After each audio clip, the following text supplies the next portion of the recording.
하러 올라와서 답을 보는 게 흔한 일은 아니라서 마스크 벗고 하셔도 됩니다.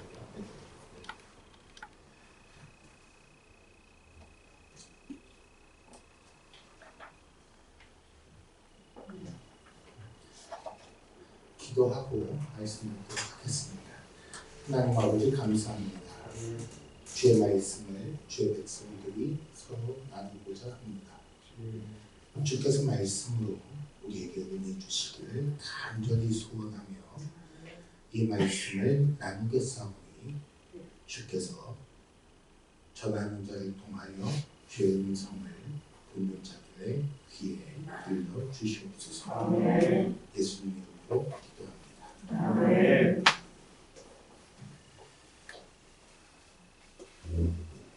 작년에도 사경회에 왔었어요. 근데 왜 또 부르시는지 죄송해서 이제 자주 오면 전에 가끔 뵐 적에는 외식이니까 집밥 말고 외식이니까 라고 생각을 해서 했는데 자주 하게 되면 부담이 슬슬 오기 시작해요. 집밥 수준을 넘어야겠다. 그러다 보니 뭔가 조금 변형을 줄까? 라는 생각에 근본적인 문제를 생각해 봤습니다. 사경회라는 게 뭘까? 하고 열심히 궁리를 해왔는데 주보에다 벌써 실어놓으셨어요. 하얀 목사님 못 당하네. 사경회 한자로 보니까 사자가 조사한다는 사자예요. 그러니까 뒤에서부터 해석하면 모여서 성경을 조사버리면 안 되고 조사하다 모여서 성경을 조사하자. 사경회예요. 그래서 성경을 낱낱이 뜯어보는 모임 정도가 되는 거예요. 그래서 이번에는 왜 그러야 되는지 얘기나 이 말씀을 어떻게 각자의 삶에 적용할 건지에 대한 얘기들은 집밥 담당이신 윤 목사님한테 맡기시고 저는 본문만, 본론만, 성경 말씀만 이렇게 좀 조금 더 시간을 내서 다루면 좋겠다라는 생각을 하게 됐어요. 그래서 시작을 했고 마침 성경이 덩어리로 이렇게 다룰 만한 책이 짧은 책들이 잘 없어서 성경에서 보니까 시편에서 보니까 짧은 묶음들이 여러 개 있어요. 그 중에 성전에 올라가는 노래라는 시가 120편에서 134편까지 총 15편이 묶여져 있습니다. 그래서 이걸 가지고 말씀을 하면 좋겠다라고 생각을 해서 이리저리 준비를 했는데 아무리 해도 사흘 만에 15편을 할 수는 없고 요번에 일단 5편 막대기로 해드릴 거고 들어보시고 장로님들이나 목사님이나 여러 성도님들이 좋아하시면 내년에 두 번째 편을 세워보시면 내년에 와서 중간 통합 5편을 해드릴게요. 그때도 마음에 드시면 그 다음에 1년에 나머지 5편을 해드리는 거예요. 그렇게 할까 합니다. 자, 성전에 올라가는 노래라고 했으니까 여기서부터 뜯어보자고요. 왜 노래예요? 우리가 본문을 시편이라고 했는데 시편은 뭐고 노래는 뭐예요? 이 얘기부터 시작해야 돼요. 시편이라는 무엇인가? 시라는 게 뭔가부터 시작을 해봅시다. 말이나 글에다가 운율, 리듬을 더하면 시가 돼요. 요즘은 이렇게 말 안 해요. 요즘은 말이나 글에다가 운율, 리듬을 더하면 랩이라고 불러요. 그렇죠. 젊은 사람들은 다 알아요. 근데 시예요. 그 다음에 그 시에다가 가락을, 음의 높낮이를 더하면 노래가 돼요. 그런데 말이나 글의 내용이 기도인 경우 거기에 운율을 더하고 가락을 더하면 그걸 찬송이라고 불러요. 그래서 시편의 내용은 기도인데 그래서 다윗의 기도가 맞췄다라는 말씀 시편 중간에 나오는 거 보신 기억이 있으세요? 기도라고 하기도 하고 시라고도 하고 노래라고도 하고 찬송이라고도 하고 시편 안에 여러 이름이 붙는 게 그래서 그러는 거예요. 열심히 적으시지 않으셔도 되지 않을까요? 이렇게 했더니 좋은 점이 하나 더 있어요. 여러분들이 저의 못난 얼굴을 집중하여 쳐다보시면 부담을 덜 수 있어요. 이걸 보시면 돼요. 그 시편의 내용은 기도가 되고 이걸 가지고 뭐에다 썼냐면 예배용으로 썼던 거예요. 그 예배에 썼다는 가장 그 큰 증거가 뭐냐면 성전에 올라가는 노래인 거예요. 자, 표제라는 걸 봅시다. 여기 시편 120편이라고 돼 있는 거 옆에 성전에 올라가는 노래라고 있는 거 보이세요? 네. 그게 다른 성경에도 비슷한 게 있어서 그거랑 똑같은가 보다라고 생각하실 텐데 시편에 있는 거랑 다른 데 있는 거랑 좀 달라요. 다른 성경에 있는 것들은 성경 편집자가 붙인 소제목이고 시편에 들어있는 저 표제들은 원래 시에 따라온 거예요. 본문과 함께 전달되어 왔어요. 그리고 저자나 배경이나 혹은 음악적인 지시들을 보여주고 있습니다. 예를 들면 시편 18편에 보면 여호와의 종 다윗의 시 그러면 저자 얘기죠. 그 다음에 뭐라고 되어 있냐면 음악적인 지시가 나와 있어요. 18편 제가 읽어드릴까요? 18편 앞에 보면 여호와의 종 다윗의 시 인도자를 따라 부르는 노래의 형식이 나와 있고 그 다음에 여호와께서 다윗을 그 모든 원수들의 손에서와 사울의 손에서 건져 주신 날에 다윗이 이 노래의 말로 여호와께 아뢰어 이르되 그랬어요. 그러니까 여기 소개하고 있는 모든 것들 저자 배경 음악적 지시가 다 나오는 아주 좋은 예거든요. 시편의 표제들은 다 이렇게 어떤 내용들을 담고 있어요. 근데 그 내용 중에 120편에서 134편은 성전에 올라가는 노래라는 표제가 붙어 있단 말이죠. 그러니까 우리가 생각할 적에 뭐라고 생각하냐면 이 시들은 성전에 올라가서 하나님 앞에 예배를 드릴 적에 사용했나 보다라고 생각하게 되는 거예요. 그래서 성전에 올라가 예배드리기 위해서 따로 모아놓은 그런 용도로 수집된 시라고 생각하게 된다. 자, 그러면 성전에 올라가는 노래라는 건 도대체 무엇이냐? 예배를 위해 사용될 것 같은 느낌은 있는데 이게 진짜 그런 거냐 생각을 해봐야 한다는 거죠. 성전에 올라가는 노래라는 그 표제가 히브리어 시와 함께 우리에게 전달이 되는데 히브리어로 예를 들면 마노트라는 말이에요. 근데 이걸 직역하면 올라가게 하는 것들이라고만 돼 있어요. 그러다 보니까 이제 번역을 어떻게 할 것이냐에 문제가 생겨요. 올라가게 하는 게 뭐냐? 결국 계단이다. 그래가지고 계단들의 노래라고 번역하는 경우도 있고 혹은 올라감의 노래라고 번역하는 경우도 있어요.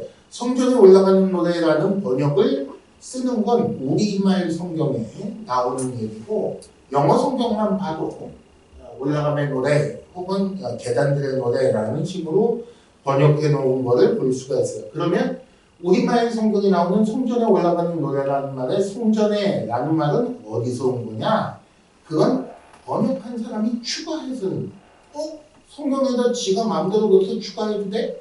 다른 거는 소제목이니까 편집하는 사람이 붙인다지만 저거는 원래 표제가 히브리어 성경에 같이 딸려 나오는 거라면서 그걸 자기 마음대로 추가해도 되는 거야? 라고 생각이 들 것 같아서 그 다음 생각을 조금 더 해보는 거예요. 이리저리 찾아봤더니 학자들이 이런저런 말을 합니다. 뭐라 그러냐면 예루살렘 성전에 있던 계단들의 노래니까 계단이 15개가 있는데 거기에 이렇게 한 계단씩 올라가면서 시 한 편씩을 불렀더라 라고 해석하는 사람도 있고 어떤 사람은 이스라엘 절기 때 1년에 3차 성전에 올라갈 적에 예루살렘 성전을 향해 가던 순례자들이 부르던 노래다라고 해석하는 학자들도 있더라고요.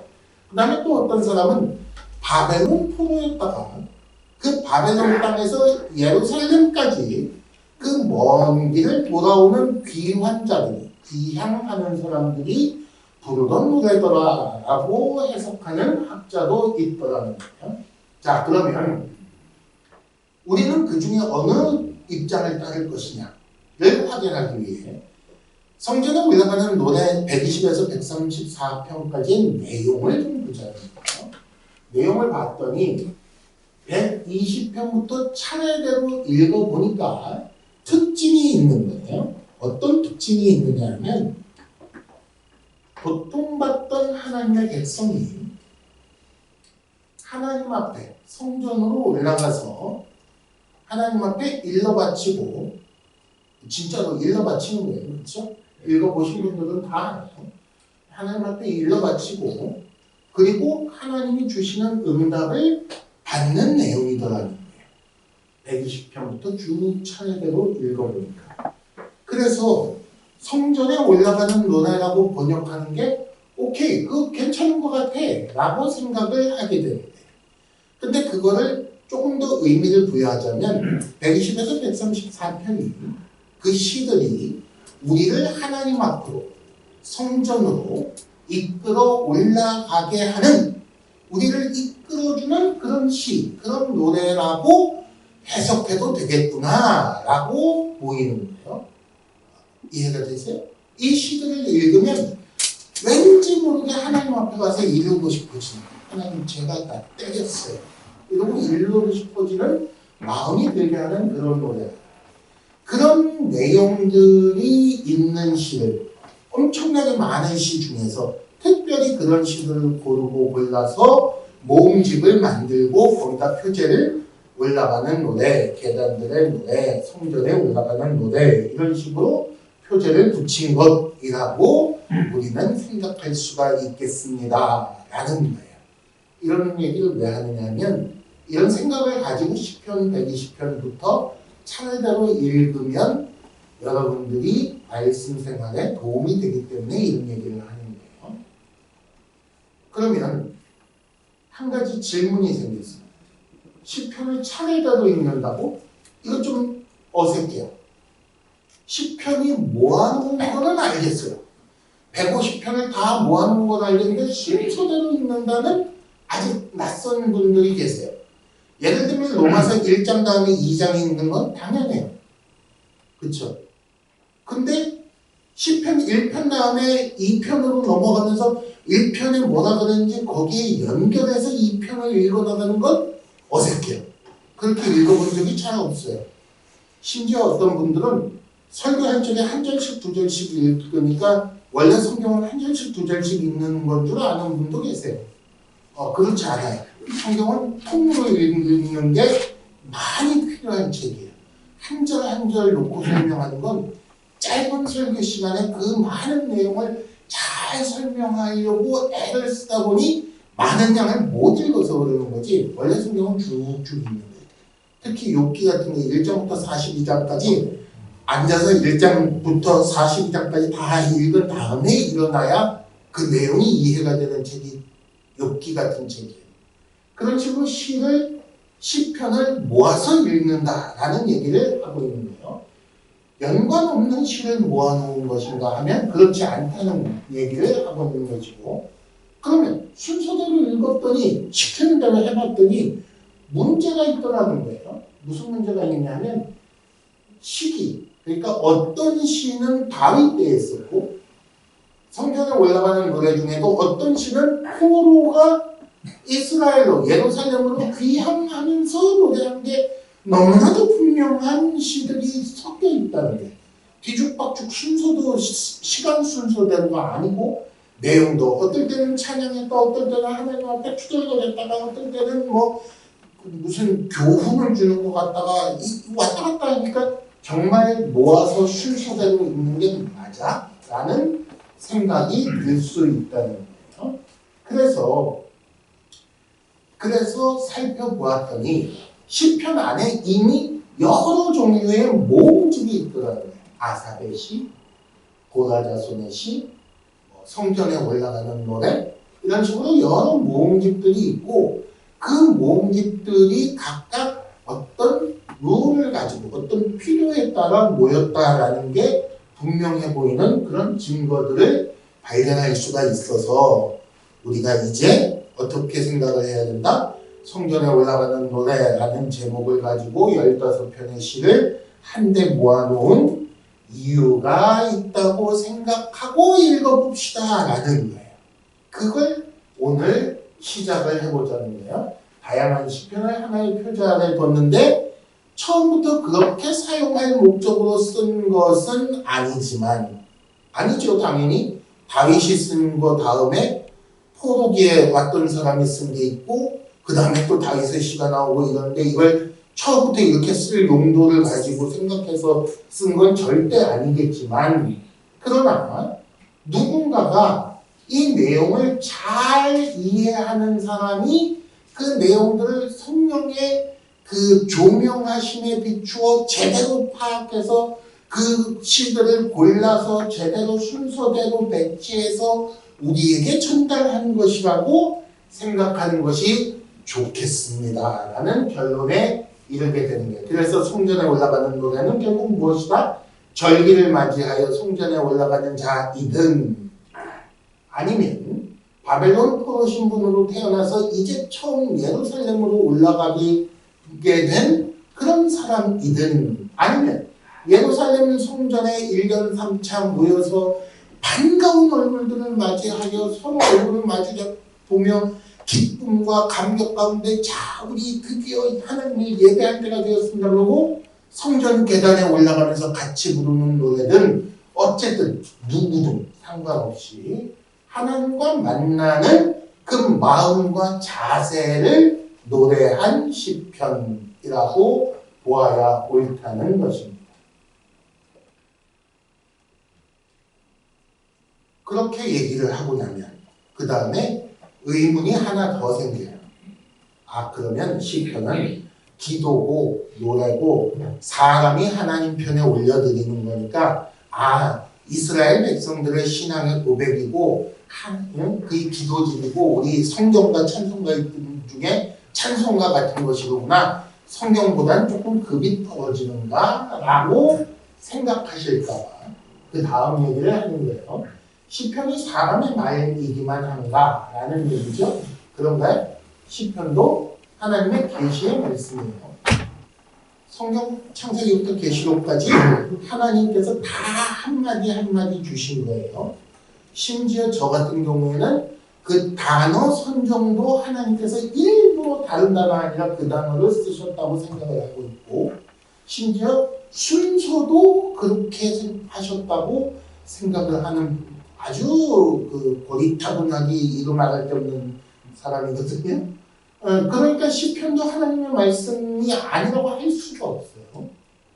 그럼 무슨 얘기냐? 처음 지을 때, 시를 지을 때 성령의 감동으로 하나님의 계시를 담았고 그뿐 아니라 그걸 수집하고 배치할 때 성령께서 지혜를 주셔서 우리에게 주셨으니 우리는 거기에 담겨있는 하나님의 가르침에 귀를 기울여야 합니다. 자, 두 가지 말씀을 드렸어요. 우리 편에서 하나님께 올려드리는 것이면서 하나님 편에서 우리에게로 내려오는 것도 있다는 얘기죠. 정리해 봅시다. 시편이란 기도와 찬송으로 하나님께 올려드리는 것이면서 동시에 하나님께서 우리에게 주시는 계시의 말씀입니다. 올려드리는 것이면서 동시에 하나님께서 우리에게 알려주시는 것이고 예배를 가르쳐 주시는 하나님께서 예배는 이런 거야 라고 가르쳐 주시는 게 성전에 올라가는 노래의 내용이고 특징이라는 거예요. 그래서 우리는 시편을 통해 특별히 성전에 올라가는 노래를 통해 예배를 배우는 것이 옳겠습니다 라고 말씀을 드리는 거죠. 자, 그래서 성전에 올라가는 노래 결론입니다.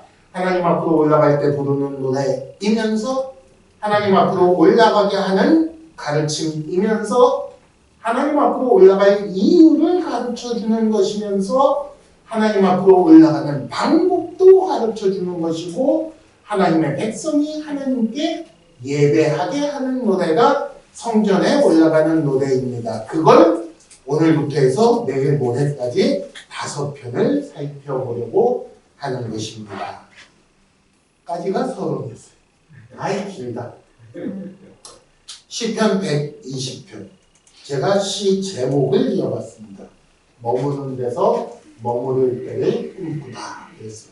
이게 무슨 말인지는 맨 마지막에 다시 말씀을 드리겠습니다. 시편 120편의 구조, 여러분들 시편 120편 혹시 성경에 펴놓으셨으면 거기다 이렇게 표시를 하시면 도움이 될 수도 있어요. 1절과 2절은 과거와 관련되어 있는 얘기인데 하나님과 관련되어 있는 얘기예요. 120편의 3절, 4절은 현재와 관련이 되어 있는데 원수에 대한 얘기예요.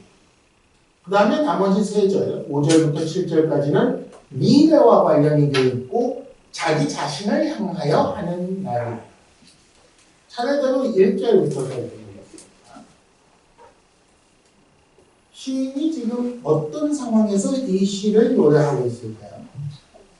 이걸 시편 119편 173에서 176절을 볼까요? 왜 그랬을까요? 120편 바로 앞에 있는 4절이에요. 가까이 있어서 보시면 돼요. 멀리 보기는 힘드니까 120편을 성경을 폈으면 그 앞에 119편 마지막 4절을 보자는 거예요. 173절에 주의 손이 항상 나의 도움이 되게 하소서 그랬고 174절 내가 주의 구원을 사모하였습니다 라고 했고 175절 내 영혼을 살게 하소서라는 말이 나오고 176절에 이른 양같이 내가 방황하고 있습니다 라고 나와요.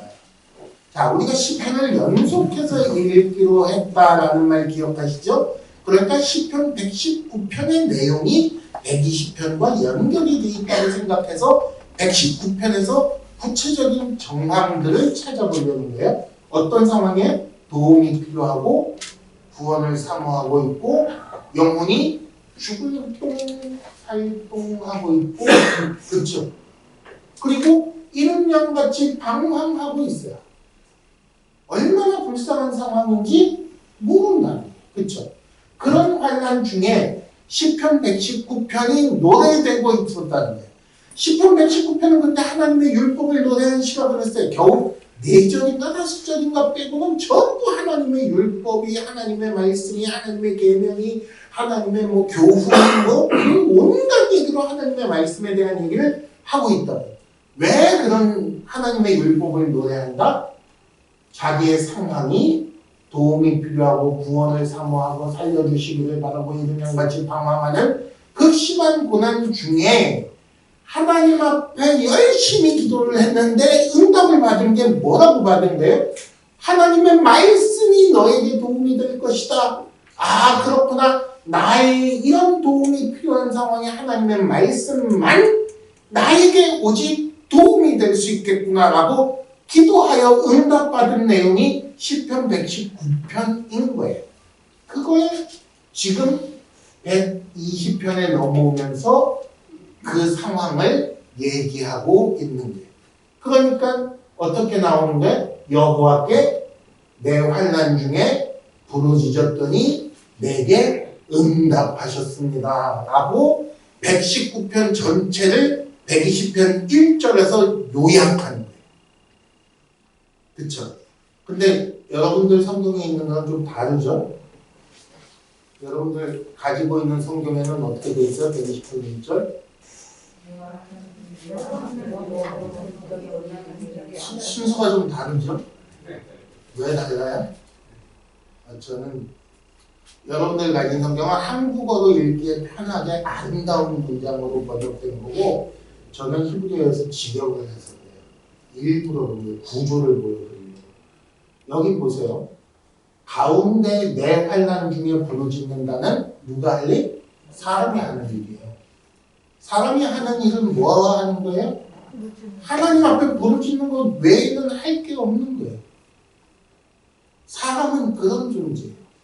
사람은 응답을, 뭔가 해답을 내놓을 수 있는 존재가 아니라는 거예요.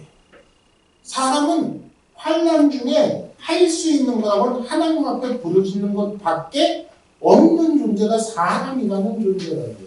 그러면 하나님 하나님이 하시는 일은 뭐예요? 응답하시는 거예요. 하나님은 우리에게 부르짖지 않으세요. 하나님이 우리에게 도움이 필요하다 얘야 나를 좀 도와주면 어떻겠니? 내가 길 잃은 양같이 방황하고 있는데 네가 나의 목자가 돼. 그런 하나님은 나는 안 믿을 것 같아요. 그렇죠? 하나님은 하시는 일이 뭐라고요? 내 기도를 듣고 응답하시는 분이 하나님이세요. 이걸 히브리어 시의 기법을 그대로 써서 강조하여 말하고 있는 거예요. 나는 사람이고 하나님은 하나님이야. 나는 할 일이 부르짖는 것밖에 없고 하나님은 나에게 응답하시는 분이야를 말하고 있는 거예요. 근데 그 중에서도 특별히 여호와께라는 말을 맨 앞에다 내놓고 있어요. 무슨 말이에요? 기도의 대상, 나의 기도를 들으실 분이 너무나도 중요하다는 거예요. 딴 데는 백날 기도해봐야, 백날 부르짖어봐야, 아무리 하소연을 해봐야 아무 소용없다는 거예요. 내가 하소연하고 부르짖어서 응답받을 수 있는 존재는 누구밖에 없다? 하나님밖에 없다는 거예요. 그래서 이런 순서로 말을 하고 있었던 거예요. 이걸 원어로 그대로 읽으면 막 이 모골이 소연해지는 우와 이걸 보여드리고 싶어서 말로 안 하고 이걸 일부러 만든 거예요. 그 중에 특별히 밑에 두 개 부르짖었더니 응답하셨다. 이것도 히브리어에만 있는 특별한 장치로 말이 나와 있어요. 부르짖었더니 응답하셨다. 이게 시에는 원래 잘 안 쓰는 거예요. 사건의 진행을 알려주는 거예요. 예를 들면 창세기 1장 하나님께서 창조하실 때 하나님께서 빛이 있으라고 말씀하셨습니다. 그랬더니 빛이 있었습니다. 그랬더니 하나님께서 그것을 보셨습니다. 그리고는 그것이 참 보기에 좋다고 여기셨습니다. 이런 식으로 시간의 순서에 따라 말하는 그 특징을 가지고 있는 어투를 여기다 썼어요. 무슨 말이에요? 왜 그런 거예요? 부르짖으면 응답한다. 부르짖음에 대한 당연한 결과는 응답이다. 부르짖었는데 응답되지 않는 경우는 없다. 부르짖지 않았는데 응답하시는 경우도 없을 것 같다. 이건 잘 몰라요. 하나님 워낙 자비로우신 분이라 내가 부르짖지도 않았는데 응답하시는 경우가 가끔 있어. 근데 부르짖었는데 응답하지 않으시는 경우는 없다. 이건 자연스러운 결과, 당연한 결과다라고 말하고 있는 거예요. 그래서 부르짖음이 과거인 것처럼 응답도 과거예요. 부르짖을 때 이미 응답은 시작된 거예요. 다니엘이 기도할 적에 기도가 다 마친 다음에 천사가 와서 얘기를 해주면서 뭐라 그랬어요? 사실은 네가 기도 시작할 적에 내가 거기서 출발했는데 읽어보셨어요? 다니엘서에 나와요. 읽어보세요. 부르짖을 때 응답은 이미 시작되는 거예요. 하나님은 응답할 거리를 뭘 기도할지 다 아시고 응답할 거리를 이렇게 딱 들고 자 언제 하나 둘 이루고 계시는 분 같아요. 정말 놀라운 분. 부르짖음 없는 응답도 없지만 응답 없는 부르짖음도 없습니다. 하나님은 자기 백성의 기도에 언제나 귀를 기울이시는 분입니다. 좀 심하게 말해볼까요? 하나님의 귀는 우리 입에 연결되어 있어요. 하나님의 귀가 어디 있을까요? 여기 있어요. 여기. 내 귀, 입 바로 앞에 하나님의 귀가 있어요. 내가 소리를 내자마자 하나님은 들리죠. 하나님은 응답하기 위해 기다리고 있는 분 같아요. 어떻게든 응답해 주시려고 애쓰는 그런 분이 하나님이세요. 그분께서 우리에게 응답하셔야 될 이유가, 환난의 이유가 뭘까요? 2절에 나와요. 거짓된 입술과 속이는 혀에서 내 생명을 제발 구원해 주세요. 라고 기도했더니 응답하셨다는 거예요. 정말 그런가? 그럼 만약에 이게 진짜라면, 정말 그랬다면 119편에 거짓말 때문에 환난을 겪는다는 얘기가 나와야겠죠. 그래서 119편에서 찾아봤어요. 158절 거짓된 자들을 내가 보고 슬퍼하였습니다. 161절 고관들이 거짓으로 나를 핍박합니다. 그 다음에 163절 나는 거짓을 미워하고 싫어하는데 미치겠습니다. 이런 얘기가 119편에 나와요. 그렇게 기도를 했더니 하나님께서 응답을 해주셨다는 거예요. 그래서 그걸 1절과 2절에 그렇게 요약해 놓은 거예요. 거짓 때문에 괴로운 시인이 하나님의 말씀을 그러면 왜 갈망해야만 하는가? 역시 시편 119편에서 적용할게요. 160절 주의 말씀의 강령은 진리입니다. 주의 말씀은 뭐랑 반대가 되는 거예요? 거짓 혀가 말하는 것과 반대가 되는 거예요. 속이는 혀가 말하는 것과 하나님의 말씀은 반대편에 있다는 거예요. 이 속이는 혀와 거짓된 입술이 나를 죽이는 것 같을 때에 구원은 어디 있는 거예요? 진리인 하나님의 말씀에 있는 거예요. 172절 하나님의 모든 계명들은 의롭고 175절 주의 규례들이 나를 도울 수 있을 것이라고 나는 생각하게 되었습니다. 그래서 정리해 봅시다. 거짓이 사람을 죽이는 거예요. 펜이 칼보다 강하다. 무슨 말이에요? 말이, 사람의 말이 찌르는 칼보다 강하다는 얘기예요. 근데 거짓말이 되면 그 거짓말이 사람을 죽여요. 진리는 살리는 거예요. 왜 그러냐? 거짓의 아비가 사탄이기 때문에. 그래서 거짓말 때문에 죽겠다 그러는 거예요. 거짓된 입술은 사탄에게 속한 입술이고 속이는 혀는 아담과 하와를 속이던 그 뱀의 혀 아시죠? 나는 그런 게 속이는 혀예요. 하나님은 거짓을 금하시는데 사탄은 거짓말을 하라고 부추기고 하나님은 진리로 살게 하는데 사탄은 거짓으로 죽게 합니다. 그래서 이 거짓말이 사람을 죽이는 거예요. 그 거짓말의 결과는 뭘까요? 거짓의 결과는 관계의 기반을 흔들어서 관계가 무너지게 합니다. 예를 들어서 제가 어느 날 여기 와서 여러분들에게 진실인 척하고 열심히 거짓말을 해놓고 갔다고 생각해보세요. 그랬다가 어느 날 제가 거짓말했다는 걸 여러분들이 알게 되시면 그 전에 제가 참말을 했던 거를 참으로 믿으시겠어요? 안 믿으시겠어요? 관계가 무너진다니까요. 남편과 아내가 있어요. 어느 날 남편이 아내가 상대방을 향해서 거짓말을 열심히 했어요. 그러고는 몰래 가서 예를 들면 아주 나쁜 예지만 바람을 피웠어요. 그리고 돌아와서 안 핀 척 할 거 아니에요. 그렇죠? 그게 들키면 관계가 여전할 수 있다 없다? 안 된다니까요. 거짓말이란 그런 거예요. 단 한 번을 해도 관계에 치명적이에요. 참과 거짓의 경계가 없어지고 전부 다 거짓말만 남아요. 이게 참인지 거짓인지 모르게 되면 다 거짓말 같은데 그 얘기를 하고 아무도 믿을 수 없고 무엇도 의지할 수 없게 만드는 게 거짓말이에요. 하나님은 혼돈하고 공허한 데에다가 질서를 두셔서 위의 물과 아래 물로 나누시고 땅과 바다를 나누시고 이렇게 질서를 잡아가신 분이신데 사탄은 거짓말 가지고 혼돈한 세상으로 다시 만들려고 애를 쓰고 있어요. 세상은 거짓을 사랑합니다.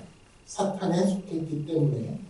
그래서 거짓말을 얼마나 열심히 하느냐 하면 이젠 애지간한 거짓말은 거짓말로 여기지도 않아요. 아부, 자랑. 저게 무슨 거짓말이야 라고 다들 생각하시죠. 아부가 왜 거짓말인지 아세요? 상대방이 받아야 할 칭찬에 더하여 거짓으로 칭찬하는 것이기 때문에 거짓말이에요. 자랑은 뭐예요? 내가 원래 자랑할 것보다 더하기 때문에 자랑이 거짓말이에요. 이게 제 얘기가 아니라 그 대요리문답 해설서에 그 나오는 얘기, 거짓 증언하지 말라라는 10계명을 설명하면서 나오는 거예요. 옛날 사람들은, 옛날 우리 이 신앙의 선조들은 다 저렇게 생각하고 살았어요. 근데 우리는 지금 아부, 자랑, 사소한 거짓말은 거짓말 축에도 안 들어요. 왜요? 사기치는 사람이 너무 많아서 우린 전부 거짓말에 푹 쩔어서 살고 있어서 이런 건 거짓말 같지도 않아요. 그렇죠? 성공을 위해서 자기 유익을 위해서 열심히 거짓말을 하다 보니까 정직하게 사는 사람이 보이면 주기적으로 날려들어요. 전에 한번 예를 들었었나요? 예를 들면 수산시장에 주 골목을 따라서 다 횟집이에요. 광어 한 마리 잡았어요. 자, 이게 몇 킬로인지 달아주세요. 저울에 달았더니 2kg가 나왔어요. 그 옆에 집에 달았더니 2kg가 나왔어요. 쭉 바라보다 저 마지막 집에 가서 사람도 손님도 없는 집에 가서 이거 몇 킬로인지 달아봐 주세요. 툭 달았더니 1kg밖에 안 나왔어요. 누가 거짓말한 거예요? 앞에 다 거짓말한 거예요. 마지막 1kg 나온 사람만 참말이고 실제 있었던 얘기예요. 저 동해바다 쪽 어느 항구 마을에 횟집 골목이 실제로 있었던 얘기예요. 저울에 스프링이 2개가 이렇게 걸려있는 거 하나를 빼가지고 2배가 나오게끔 했더라니까요. 그런 골목에서 다 1kg짜리 2kg 나오는 시장에서 혼자 예수 믿는다고 저울 추석이지 말라고 하나님이 그랬다고 정직한 저울로 장사하면 그 사람 장사한다 못한다? 죽이려고 달려든다니까요. 거기서 장사 못해 쫓겨나지. 세상이 그런 세상이에요. 그렇죠? 그러므로 우리에게 이 말씀을 던지고 있는 거예요. 하나님과 진리를 택할 것인가 아니면 세상과 거짓을 택할 것인가. 하나님의 백성은 거짓말 때문에 죽을 것 같은 느낌이 들어야 되는데 거짓말하는 게 너무 편하고 거짓말을 해야 살 것 같고 이러면 큰일 아니에요. 그치? 그 얘기를 시편 120편이 지금 하고 있는 거예요. 그래서 그렇게 거짓말 때문에 죽겠는 사람이 원수를 향하여 현재 3절과 4절 손바닥도 아니에요. 3절과 4절이에요. 이제 3절 들어간 거예요. 원수를 향하여 말하길 뭐라고 말하는가 보세요. 환난 중에 부르짖어 응답받을 시인이 속이는 혀를 향해 외치는데 시인을 위한 응답을 준비하신 하나님께서 거짓을 위하여서도 응답을 준비하셨다고 말하는 거예요. 뭐라고 말했을까요? 3절 무엇을 너에게 주며 무엇을 너에게 더하게 되겠는가? 장사의 날카로운 화살과 로뎀나무 숯불이 있을 거야 라고 얘기하는 게 3절 4절이에요. 이게 거짓을 향한 응답이라는 거예요. 내가 주는 게 아니고 하나님께서 주실 거야 라고 선포하고 있는 거예요. 무엇을 내게 주면 무엇을 더하고 장사의 날카로운 화살과 로뎀나무 숯불이라고 그랬는데 왜 장사의 날카로운 화살인가? 첫째, 화살. 더 멀리서 더 빨리 더 심한 상처를 주는 게 화살이에요. 생각해 봅시다. 제가 주먹으로 때리면 윤 목사님이 쓰러질까요? 안 쓰러질까요? 한 20대까지는 맞아도 끄떡 없으실 거예요. 그러니까 살덩어리로 마셔야 뭐 아프겠어요. 근지럽지? 어떻게 하면 한 방에 쓰러지게 할 수 있을까? 생각만 해봐. 손에 돌을 들면 돼요. 주먹이 강해지는 것과 똑같은 효과가 나요. 그럼 둘 다 돌을 들었다고 칩시다. 누가 이겨요? 팔이 긴 사람이 이겨요. 팔이 길어지기 위해서 뭘 해야 될까요? 짝대기 끝에다가 돌을 매달고 휘두르면 돼요. 이게 칼이고 창이에요. 이해가 되세요? 그렇게 휘두르다가 안 되면 어떻게 하면 될까요? 이걸 집어 던지면 돼요. 집어 던지는데 더 멀리 더 세게 보내려면 어떻게 해야 돼요? 활에다가 매겨서 쏘면 돼요. 그게 화살이에요. 더 멀리서 더 빨리 더 심한 상처를 주는 게 화살이라는 무기예요. 이 시가 쓰여졌던 당시에 최첨단 무기가 화살이었어요. 그렇죠? 그때는 아직 총이 없었습니다. 근데 왜 날카로운 화살이에요? 날카로운 화살이어야 한 방에 처음엔 여기 생치기만 조금 나던 게 푹 박힐 거 아니에요. 그렇죠? 날카로운 화살. 그럼 왜 장사의 화살이냐? 다른 사람보다 더 멀리 더 강하게 쏘려면 힘 있는 사람이 쏴야 될 거 아니에요. 그래서 장사의 화살이에요.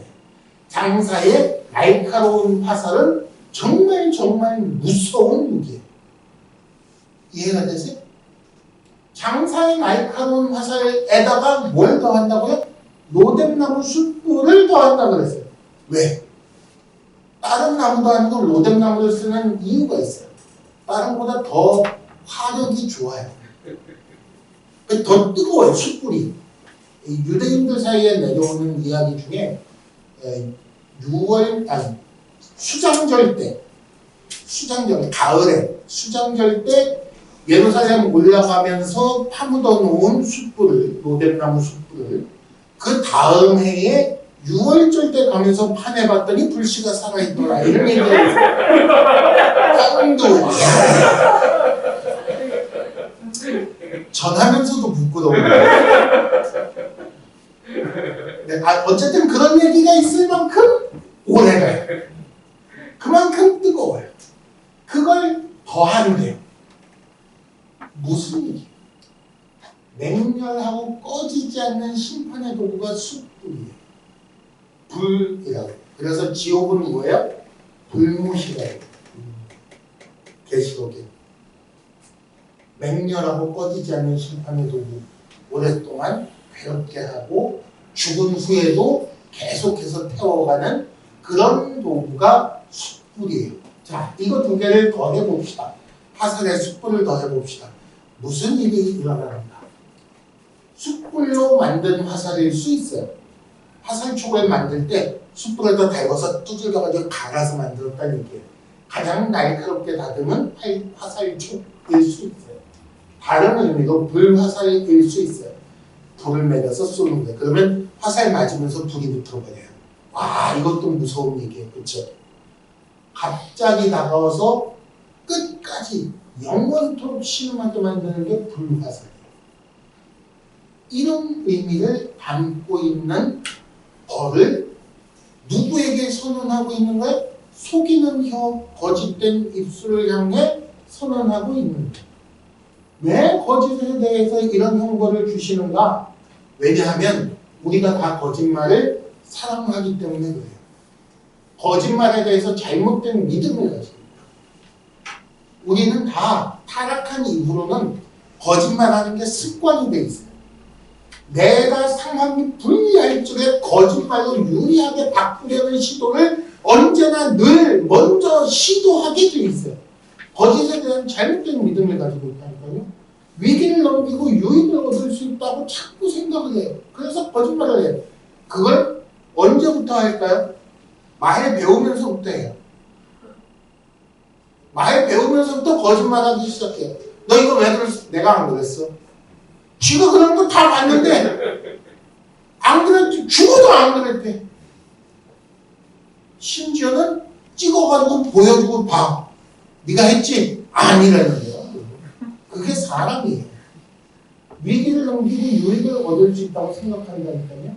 그래서 위험용은 언제나 쉽게 거짓말을 하기 때문에 거짓말에 대해 이런 형벌을 내린다고 가르쳐 주시는 거예요. 제발 거짓말하지 마 라고 말씀하시는 거예요. 또 특별히 거짓말에 대해서 화살과 숯불로 벌 주시는 이유가 있어요. 거짓말은 당하는 사람에게 화살과 숯불 같아요. 거짓말을 들으면 즉시로 알아요? 거짓말이라는 걸 알게 되는 건 거짓말로부터 시간이 어느 정도 흐른 다음에 알게 돼요. 무슨 얘기예요? 저쪽에서 화살을 미리 쏜 다음에 나는 나중에 맞는 거예요.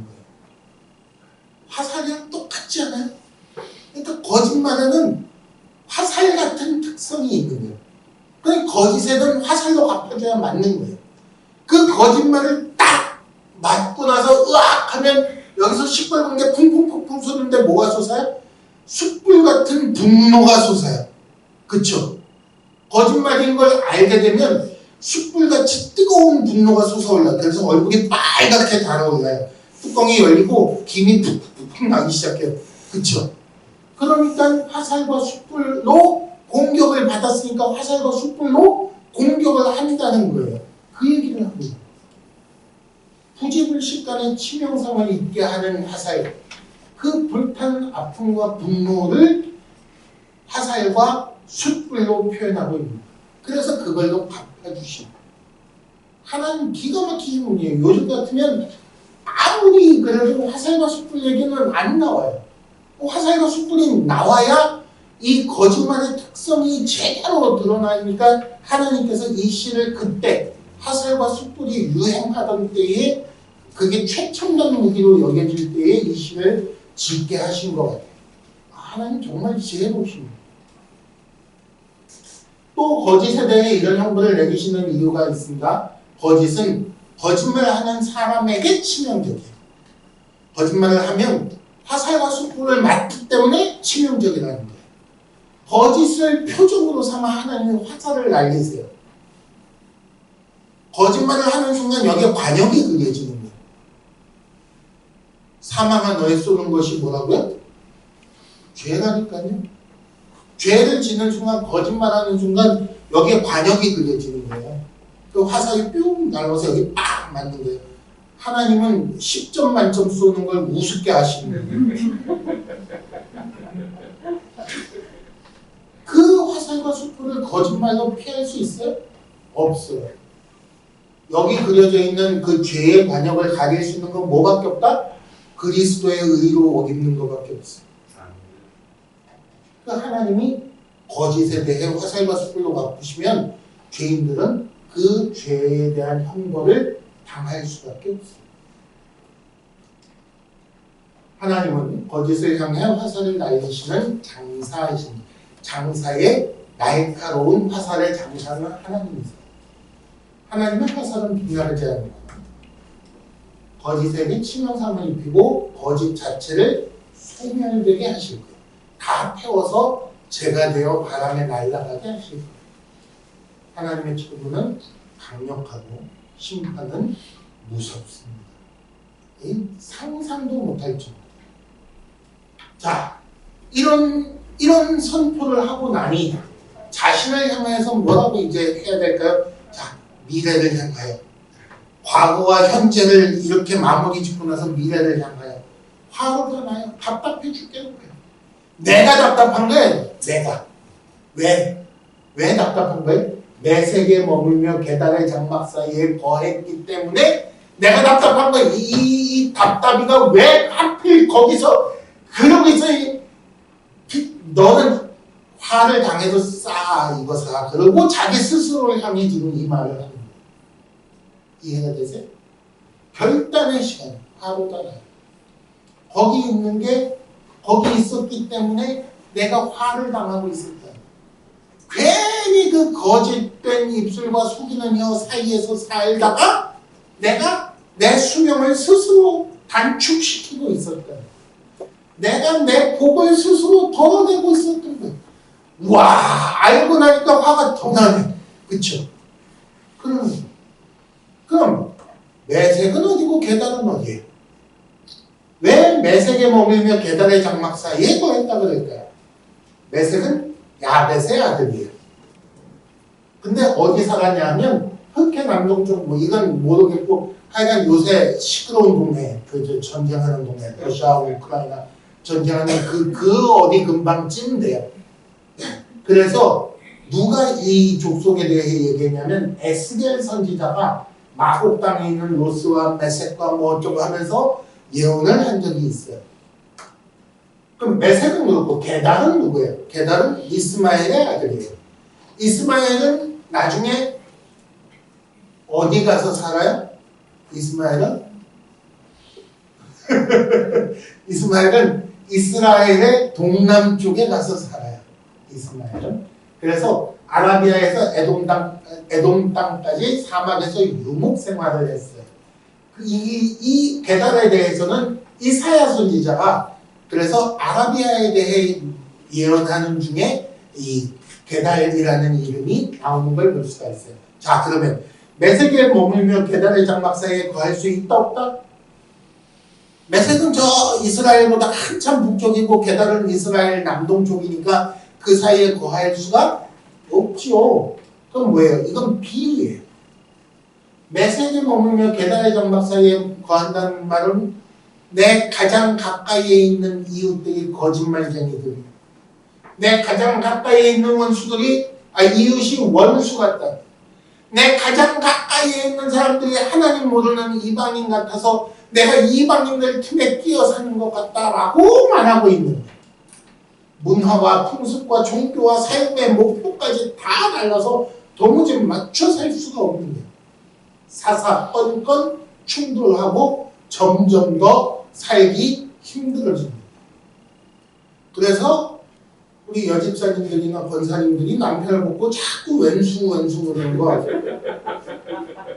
교회를 데리고 나오셔야 돼요. 그냥 왼수를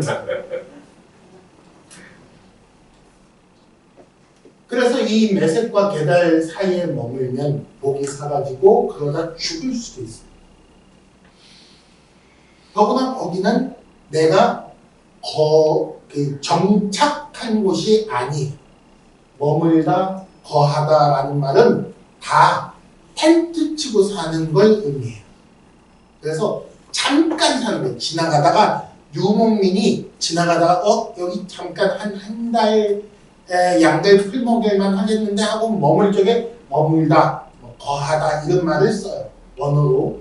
그러니까 잠시 나그네로 살 뿐 여기 계속 뿌리 내려 살 생각이 원래 없었어요.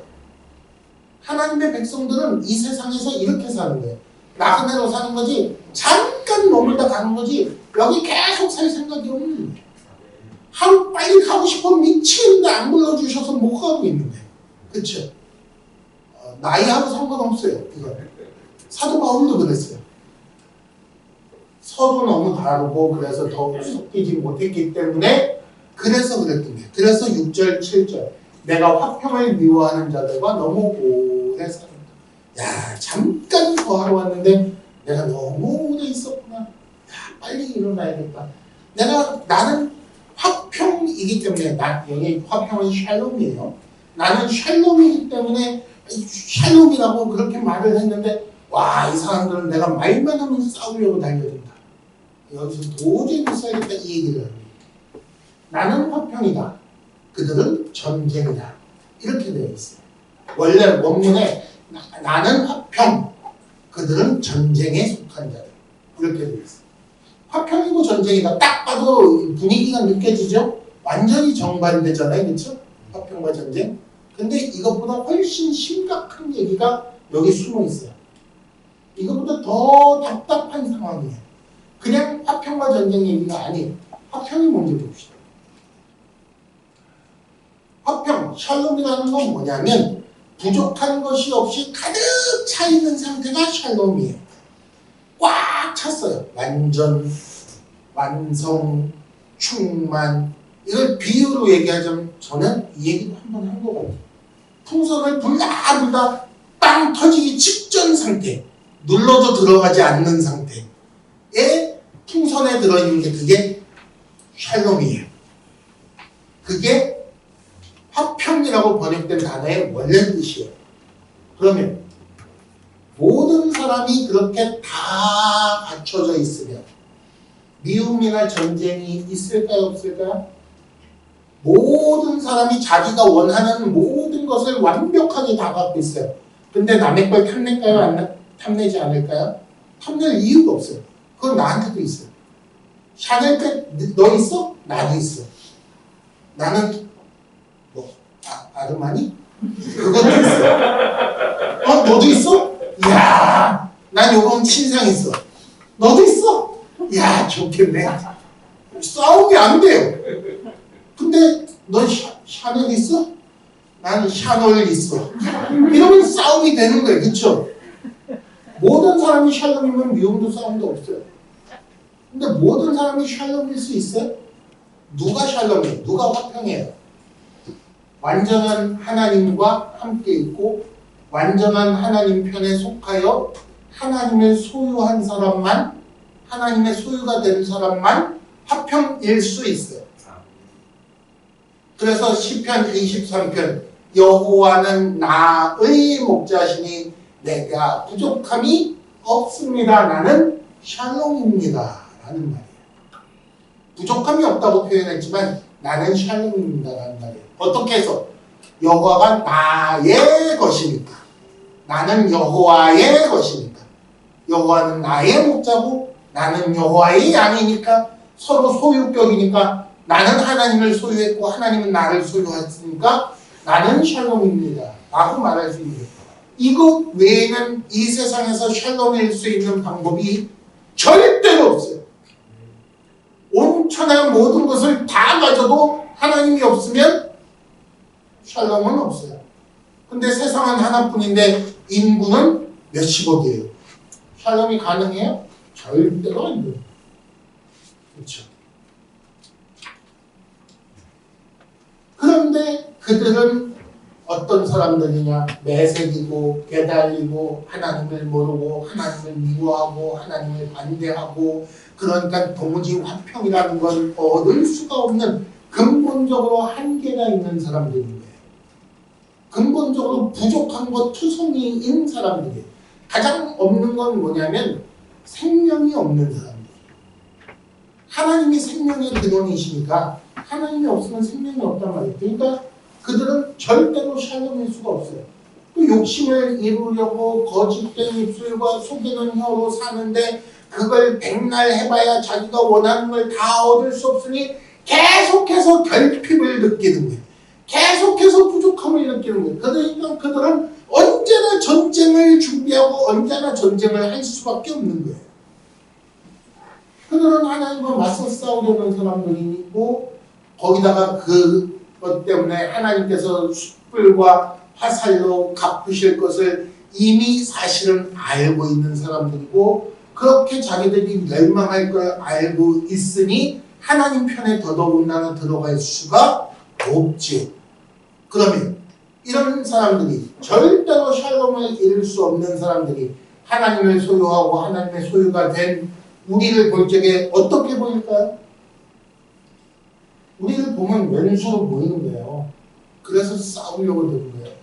샬롬, 나는 샬롬을 가졌어. 너도 샬롬을 가졌어? 샬롬 하고 인사를 하면 무슨 하고 이제 역정을 내기 시작하면서 달려드는 거예요. 그래서 사귈 수가 없어요. 시인 때문에 거짓이 더 분명하게 드러나고 그들이 악에 물든 존재인 게 밝혀지고 그러니 전쟁을 할 수밖에 없어요. 건널 수 없는 강이 사이에 있고 넘을 수 없는 담이 가로막고 있어요. 답답한 거죠. 그래서 어떻게 한다고요? 이제 그만 일어나자. 털고 일어나자. 여기서 더 이상은 못 살겠다. 이제 곧 그들을 하나님께서 벌하실 것인데 뭘로? 화살과 수필로 벌하실 것인데 근데 내가 괜히 이 틈에 끼어 있다가 그렇죠?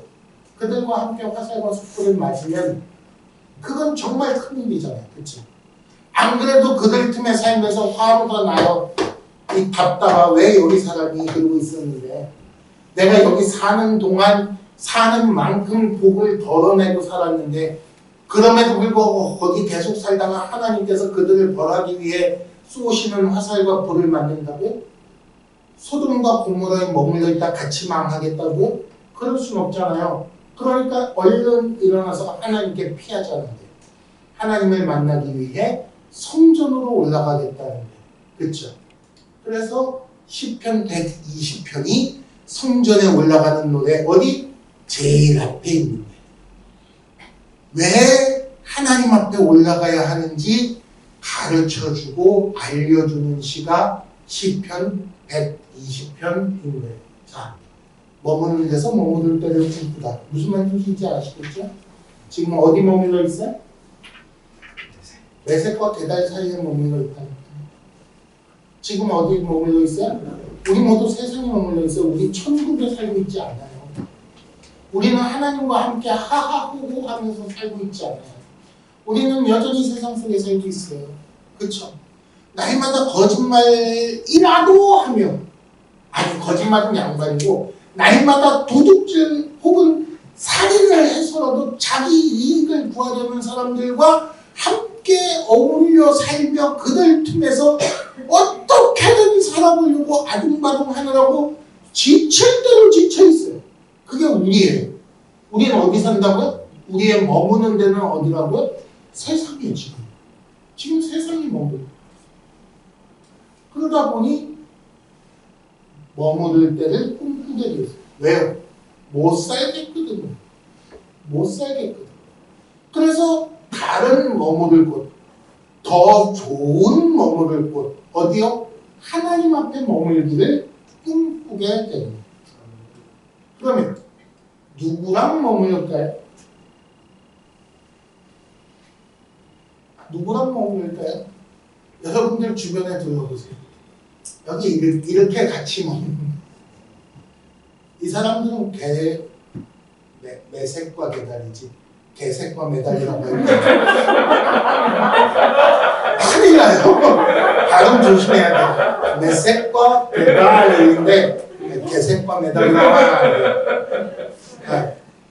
여기 여러분들 여기 모여 있는 사람들은 매색과 개다리 아니잖아요. 그렇죠? 다 하나님 앞에 오고 싶어서 오는 사람들이잖아요. 얼마나 아름답고 얼마나 좋은 사람들이에요. 이제서야 비로소 숨통이 트이는 것 같은 거예요. 여기 들어서면 저분 들어오면서 윤 목사님이 와 웃으면서 반겨주면 막 그제서야 막 산 것 같고 그제서야 숨이 쉬어지고 여러분들 다 그런 사람들인 거예요. 그렇죠? 아니요. 선생님 어디 저 냉장고에 살다 오나 여러분들 다 이렇게 머물려고 하는 거예요. 이렇게가 여기서는 이 작은 무리가 모였지만 장차 가면 큰 무리가 함께 모이겠죠. 거기서는 얼굴과 얼굴을 맞대고 보겠죠.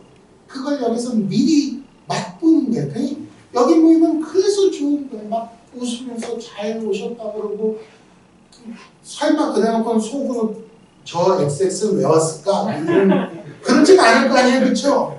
우리는 서로 그런 사람이 너무너무 반가운 사람. 매색과 개다리 아니라고요. 우리는. 그러면 그런 우리가 모일 적에 세상에서 거짓된 입술과 속이는 혀 때문에 죽을 고생을 하다가 잠깐 머무를 때를 꿈꾸러 같이 모였는데 세상에 그 거짓된 입술과 속이는 혀를 들고 여기 나와서 그걸로 다른 사람을 향해 열심히 화살과 숯불을 날리면 여기가 뭐가 될까요? 꼭 그렇게 여기서 스스로 매색이 되고 계단이 되고 싶으세요?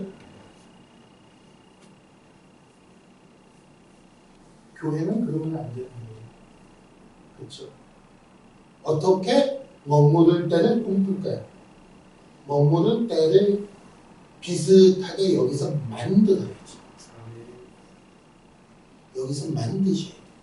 제가 보기에는 한 99점 정도 하고 계세요. 너무 부러워요. 어떤 교회 가면 한 45점쯤 되는 교회도 있어요. 아, 골치 아파요. 어떻게 꿈꾸는지 아시겠어요? 여러분들 꿈꾸러 오신 거예요. 머무를 때를 꿈꾸러 오신 거예요. 여러분들이 그래서 하나님 앞에 오는 겁니다. 여러분들이 그래서 성전에 올라가려고 엉덩이를 바닥에서 떼는 겁니다. 기도하겠습니다.